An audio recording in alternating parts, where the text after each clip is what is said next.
Today we're talking snowboarding and lenses. In this video, I'm going to give you a rundown of what I consider to be two of the very best lenses for snowboard photography or snow sports photography. You can photograph skiers too, I do that, no problem, don't worry, no judgment here. But these lenses are a staple in my backpack, no matter what I'm shooting out on the hill.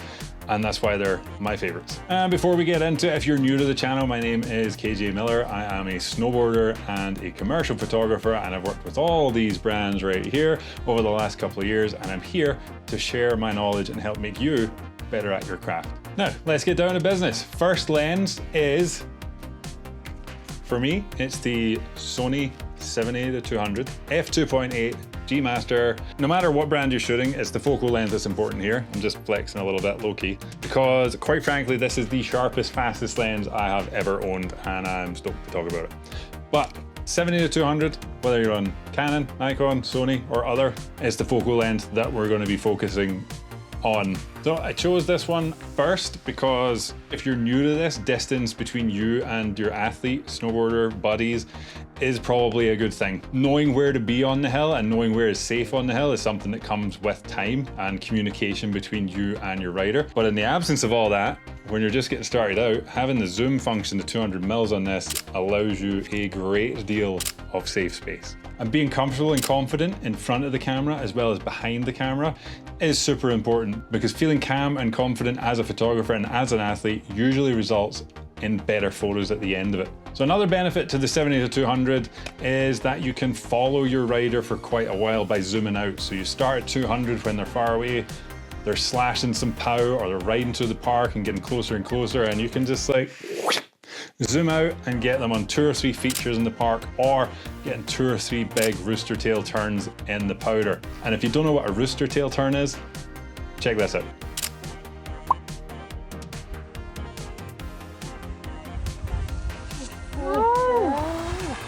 All right, I'm gonna put this down now because it's awkward to hold. But one of the other qualities that I like about the 70-200 is that once you're a little more comfortable, you can get closer and allow that compression at 200 to happen. So have your rider fill up the full frame and get that dynamic separation from background and rider. I think it results in some fantastic photos, as you can see here.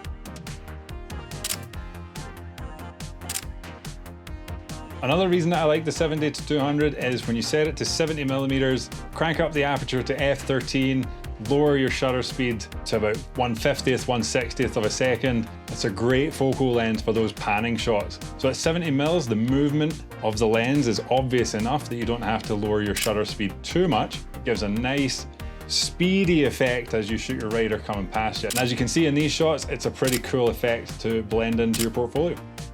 The one downside of the 70-200, in my opinion, is that it is big and it's heavy. Big means heavy when it comes to lenses usually, and especially the case with this 70-200 here, usually means that I have to take a big chunky bag, and there's no point in trying to pack light because well, you've got the big lens. But thankfully over the years I've ridden a lot with a backpack, especially for touring in the backcountry and for being out doing commercial shoots on the hill, that it doesn't really bother me anymore, and it's totally worth that extra weight to have it. All right, on to lens number 2, which for me is the 16-35 2.8 G Master by Sony. But again, we're just looking at the focal length. Anything 16-35 or 24-70, even if you don't have that 16-35, is a pretty good focal length to have as a second lens. So for me, I especially like 16mm because it allows the rider and athlete to get really close to me, especially on those powder days where the rider can ride right past me and I can get it wide enough to capture enough detail and landscape behind the rider. It just makes it look like a super dynamic shot. Here's a couple of shots that I've taken at 16mm with this lens, and you can see the rider's right next to me, but it looks like there's a lot of space there because of the super wide angle. So like I was saying before, with the 70-200, it gives you a lot of space and security and safety. This is a slightly more risky one because your rider's going to have to be a lot closer unless you're going for those like epic landscape shots where the rider's only a tiny portion of it, which this lens is good for too. Shots I would typically use a 16-35mm lens for are the passing by powder shots, where I'd be shooting uphill slightly and then mostly downhill, getting the rider in the cloud of powder, as well as some park shots. Like I like to be really, really close to the feature, pop it out to 16, super wide, super close, and that close and wide combo results in such a dynamic shot that you can almost feel the energy in the rider, especially on park features. So yeah, 16 to 35 is a great option if you know who it is you're riding with, you've ridden with them a lot, and they know what's up in terms of taking photos, because trust me, there are riders out there that are good riders, but they've no idea how to get their photo taken. Side note, I have been blasted with snow so many times because the rider didn't understand where to go, even though, you know, we talked about it. But that's okay. We figured it out. We used different words. I drew a diagram in the snow, like everything worked out. So there you have it. These are the two most complementary lenses that I would take out every day almost for shooting snowboard photography or landscape photography on the hill.